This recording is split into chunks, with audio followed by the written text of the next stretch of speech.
Here is the second section on language. And in this one we're going to start to think about when you hear certain patterns in someone's language, how you can use a model to help frame an appropriate and powerful question. So how useful will it be for you to know exactly which question to ask when you're coaching and helping the other person fully understand what's creating their current situation? How intrigued are you to find out how you recognize the patterns and then turn that into questions? Well, that's what we're going to be up to in this session.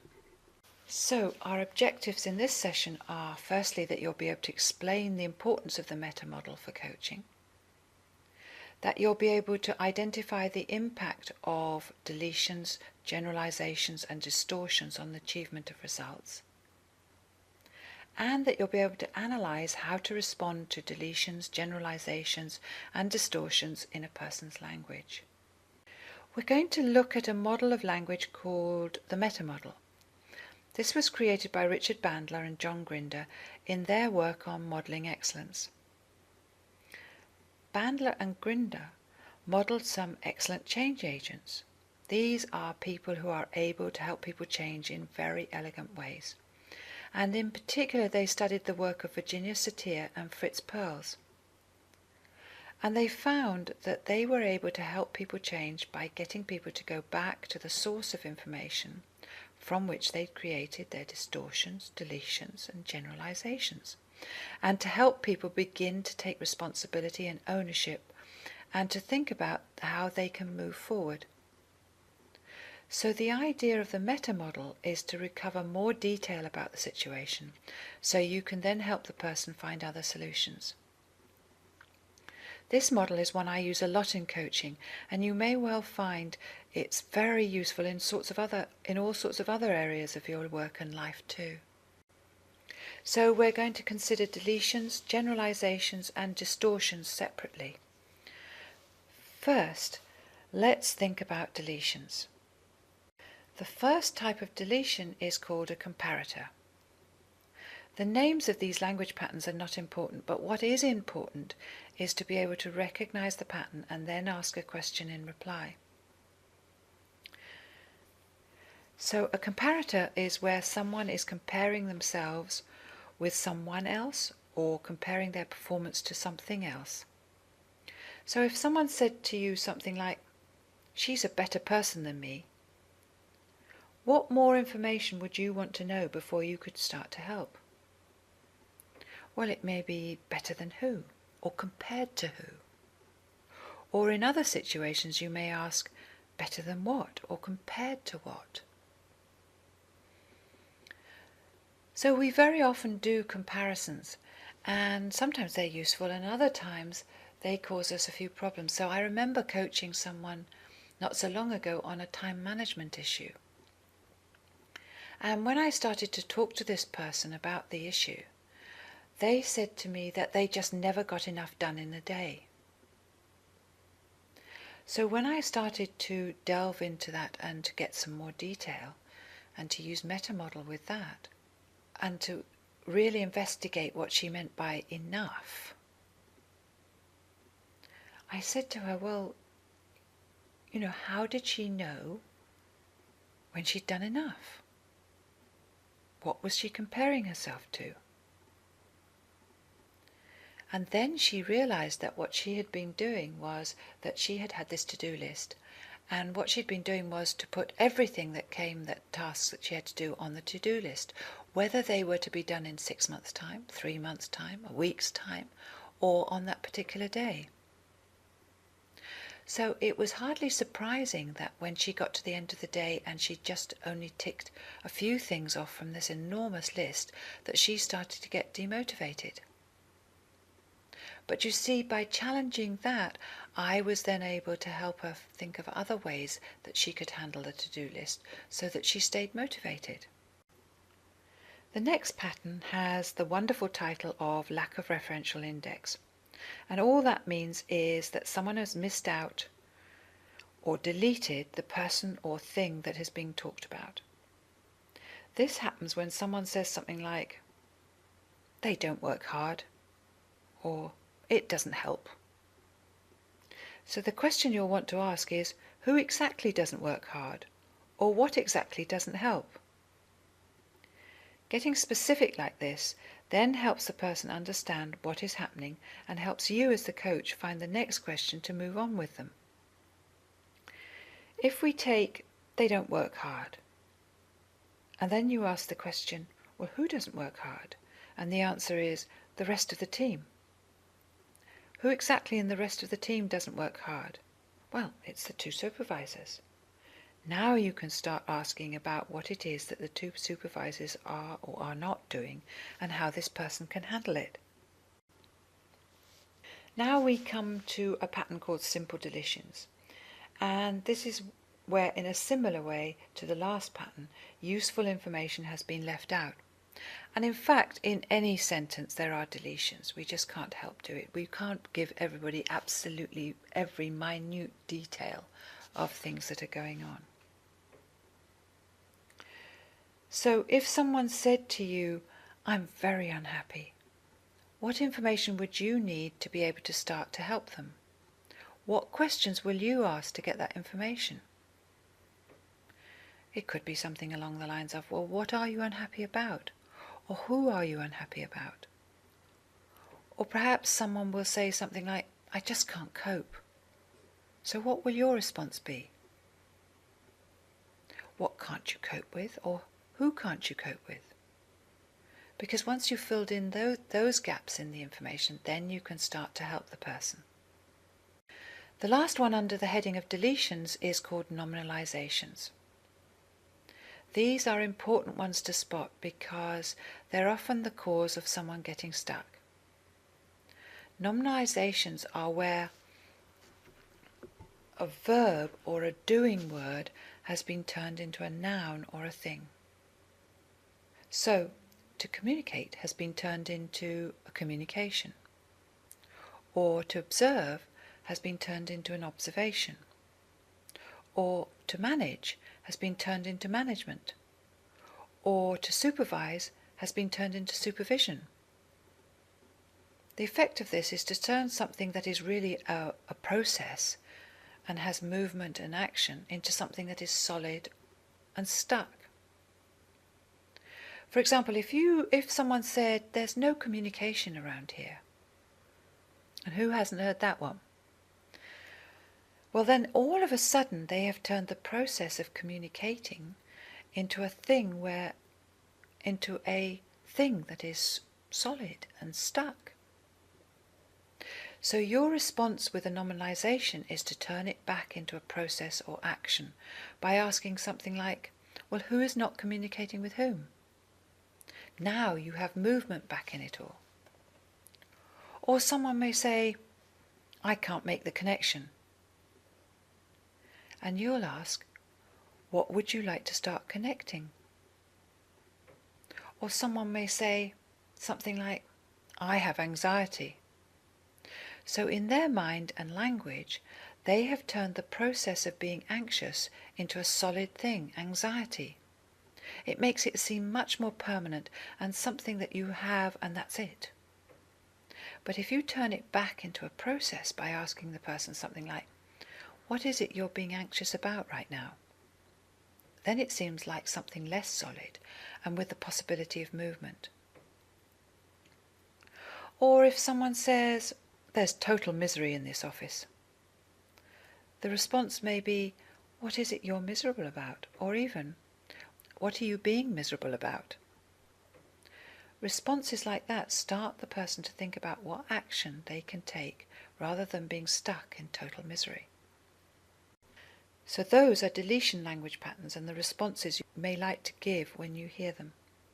Now we're going to study generalisations. The first one is something called a universal quantifier. And this is where something is generalised out to include everyone and all occasions. Universal quantifiers are easy to identify, as you just need to listen out for words like all, every, never, everyone, no one, etc. So if someone says something like, she never listens to me, they have taken an occasion or a number of occasions that someone has not listened to them, and in the statement generalized it out to include every single occasion. So you will often only need to use a one-word response to start movement in this situation. You would just use the universal quantifier back at the person with a question mark at the end. So if they say, "She never listens to me," and you can say then, "Never?" And then they may say something like, "Well, she does sometimes, but mostly she doesn't pay attention to what I say." And then you have somewhere to go, because you can start to ask questions about the difference between when the person does listen and when they don't, and how the client can use that. Or if someone says something like, "They all ignore me," then your response will be, "All of them?" Or if they say, "Every time I walk into the meeting they go quiet," your response can be, "Every time?" Everyone thinks that's impossible. Everyone? No one can do that many in a day. No one? So by challenging these generalizations, we can begin to get more information to help the person get back to the specifics, which are much easier to handle. So that is universal quantifiers. Now we're going to look at one other type of generalization. These are called modal operators, and you can hear modal operators of possibility and modal operators of necessity. And they're indicators of the type of energy we put into things. Is it about things being possible or not, or is it about things being necessary?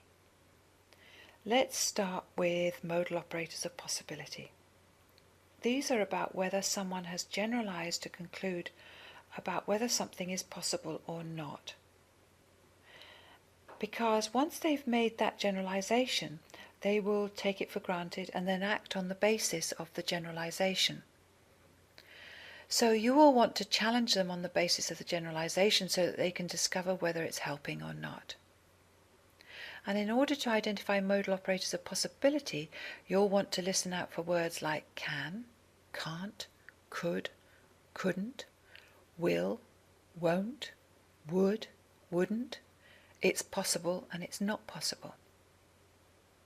For example, if someone says, "I can't tell him the truth," they have now excluded the possibility that they could, and will act on the belief that they can't tell this person the truth. So if it's a problem to them, you may well want to open up the possibilities again. And you can do this by asking, "So what would happen if you did?" And you can then find out what they're imagining is going to happen and help them out with that. Perhaps someone says, "I can only just stand there and let it happen." So your response could be, "Well, what would happen if you couldn't?" And once again, you're opening up the possibilities. Then we come on to modal operators of necessity. And these suggest that the person is motivated out of necessity. So they will use words like should, shouldn't, must, mustn't, got to, have to. You've got to do that. It's like they're saying you have no choice. It's a duty or an absolute requirement. The response to these is much the same as modal operators of possibility. So if someone said, "I have to be at the front," you could say, "Well, what would happen if you weren't?" So you're opening up the possibility to them again by getting them to consider that belief. "I should go there every day. She shouldn't talk to me like that. I must get this project finished today. I mustn't talk to the manager. I've got to read all these books." These are all examples of modal operators of necessity, and you just want to ask them what will happen if they shouldn't, should, mustn't, or must, didn't have to, or hadn't got to, etc. So that's modal operators, and we looked first at possibility and then at necessity. Now lastly, we're going to find out more about distortions. If you remember from the communication model, distortions are where we take the information coming into us and distort it in some way, and that is the basis of creativity. And as with deletions and generalisations, we can create distortions which are very helpful, that help us create new ideas and things which can help us achieve goals, and also we can create distortions that are not so helpful. So we're going to think about distortions which are not so helpful and how you can use questions to help challenge those distortions. The first of the distortions are called complex equivalents. This is where in someone's mind they have decided that one thing means or is equivalent to something else. She's very tall, so that means she'll never be able to dance gracefully. When someone says this, they've taken the fact that someone is tall and created meaning that they will never be able to dance gracefully from that. To pick out complex equivalents, then you want to listen out for the word means, or the implication of one thing meaning something else, and anything with the verb to be in it. For example, I am wonderful is a complex equivalent because it is saying I is equivalent to wonderful. However, in coaching, you'll often find people using a negative rather than a positive, or apply it to someone else. They may say he is, and then make some judgment afterwards, and that's still a complex equivalence. It's saying he is equivalent to what comes afterwards. It's important to remember that the words that come afterwards are very often a judgment. A person is always more than any judgment that can be made about them. It's just what the person who is making the judgment is focusing on at the time, and often says more about the person who is making the judgment than the person they are judging. This is important to remember if you have someone who is being judged by someone and it's a problem for them, or someone who is judging themselves in unhelpful ways. The person is not the judgment. It may be that something they have done, for instance their behaviour, is something that's not up to standard to the person making the comment about it. But they are not the judgment, they are much more than that. And that's why it's important when you're giving someone feedback to give them feedback on their behaviour, not give them unhelpful complex equivalents about them. In response to a complex equivalent, you will want to challenge the link between the two things that they have linked. So if someone says, she's always shouting at us, that means she can't think we can get there. You will want to challenge the link by saying, how does her shouting at you mean she thinks you can't get there? In this way, you'll discover how this person is taking the information about being shouted at to have the meaning that they have actually given to it. If someone says, the organisation is buying up new businesses every week, it'll never succeed that way, that's an implied complex equivalence. Even though it hasn't got the word means in there, it's implied in the sentence. What would your response be?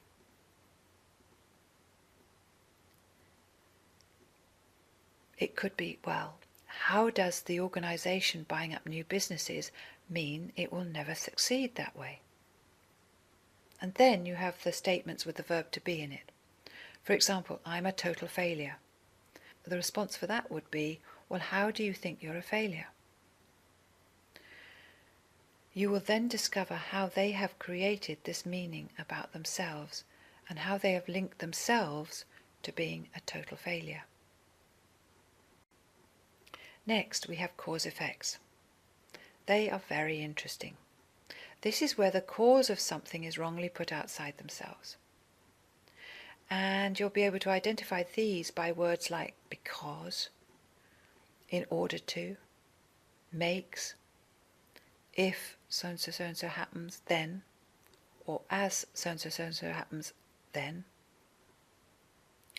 So when someone says something like, he makes me angry, they are putting the cause of their anger to he, whoever he may be. But the thing is that we have hundreds of ways to respond to situations, and being angry is just one of them. We could respond in all sorts of other ways to whatever it is that he's doing, but we have decided to be angry. The cause is not the person who's doing whatever it is they're doing. The cause is the way that we have decided to respond. And very often the response appears to be caused by the other person because things that other people do have become automatic triggers for us to respond in a particular way. And it becomes an unconscious response. But the cause is not the other person, it's our learned responses. We have many ways to respond, and in coaching, if this is a problem, you'll want to help the person respond in a way that's more helpful and achieve the results that they want better. This is what we mean by taking ownership and responsibility. Your questioning from a cause-effect language pattern will want to help the person to take the cause back and start to think about what they will do to improve things. So if someone is saying something like, "He makes me angry," then you may want to respond with, "Well, how does what he's doing get you to be angry?" In this, you have acknowledged that it is them that is doing the angry bit, not caused by the other person. "I get frustrated because he takes so long to get ready." Your response may be, "Well, how does him taking a long time get you to be frustrated?" "If it's raining when I wake up, then I'm miserable all day." How does the fact that it's raining when you wake up get you to be miserable all day? These questions will help you and the client discover how they're linking these things together and how in their minds the two things are connected. The next distortion is value judgments. This is when someone is stating an opinion as if it were a fact. They will say things like, "It's bad to exercise so much," or "It's wrong to worry the team about these things," or "It's not right to give your opinion." I'm sure you've heard people do this in the past. And you will want to challenge the judgment. You can respond to this by saying, "Well, who says?" or "According to whom?" or "How do you know?" And this uncovers the detail about how they have found out about this and whose judgment it is. Lastly is the distortion known as mind reads. These are wonderful and we do them all the time. They are when we claim to know someone else's mind. We often think we know what someone else is thinking or feeling, and then we act on the basis of what we think they're thinking and feeling, and in fact, we can never really know fully what is going on in someone else's mind. So people will say things like, "You don't like me," or "He doesn't care about us," or "Our manager only thinks about himself." I remember one great occasion where I had a little car accident. And what was happening was that we were in 3 lanes of traffic and I was in the middle. And there was a lady on the right-hand side and a bus on the left-hand side. And we had to negotiate round a roundabout. And as we were going round the roundabout, this lady and I collided. And she got very cross and very angry and smoke was coming out of her ears. But anyway, in the end, we managed to exchange details and it went to the insurance companies. And her insurance company sent me her statement. And it was very interesting because in her statement she said, well, the lady on my left was focusing so much on the bus that she wasn't paying attention to where I was going, and so she bumped into me. Interesting, isn't it? And I wonder how it was that she knew exactly what was going on in my mind. So we do mind reads all the time, and you will want to challenge how someone has come to have this particular mind read. And we'll want to respond with, "How do you know?" And then you will have the criteria on which the person is using to make the statement. So if someone says something like, "He doesn't care about us," then you will want to say, "Well, how do you know?" Or, "Our manager only thinks about himself." Well, how do you know? So that is the meta model for you. It's a very useful tool in coaching to be able to ask important questions to recover vital information to the person that's changing. Here is an exercise to help you practice the meta model. For each of the language patterns that we've covered, make up 3 sentences that are typical ones that you hear using that language pattern. And then write down the meta-model response that you would give to that sentence.